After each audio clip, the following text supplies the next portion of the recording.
नमस्कार मैत्रिणींनो, आज बनवणार आहोत आपण आवळ्याची आंबट गोड अशी चटणी। 10 किंवा 12 आवळ्याला लागणारा गूळ एवढा गूळ लागतो।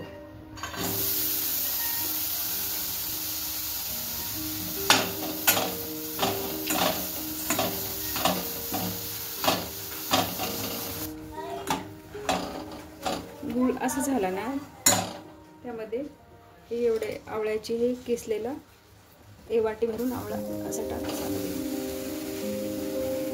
आणि नंतर त्याला गूळ एक जीव होईपर्यंत ठेवायचा।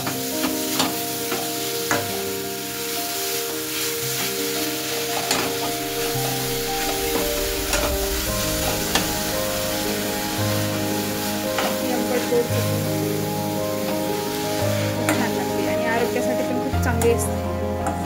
आपल्या पूर्ण शरीरातले जेवढे रोग आहेत तेवढे नाहीसे करते। आवळा खाल्ल्याने त्वचा पण चांगली होते आणि केस पण वाढतात, त्यामुळे आवळा आवश्यक आहे।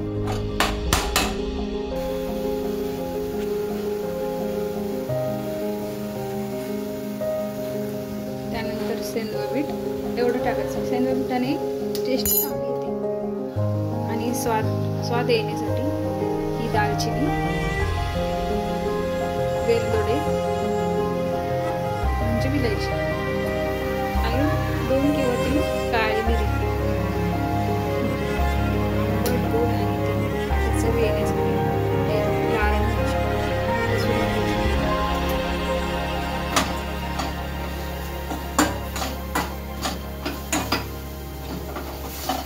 किंवा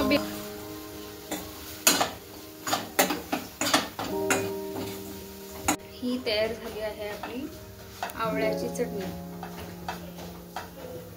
झटपट अशी होणारी आणि टेस्टी ही चांगली असणारी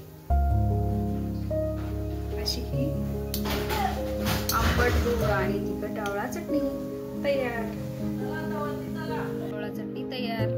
ही जर आपण रोज एक चमचा जर खाल्ली ना, तर आपल्या आरोग्यासाठी खूप लाभदायी।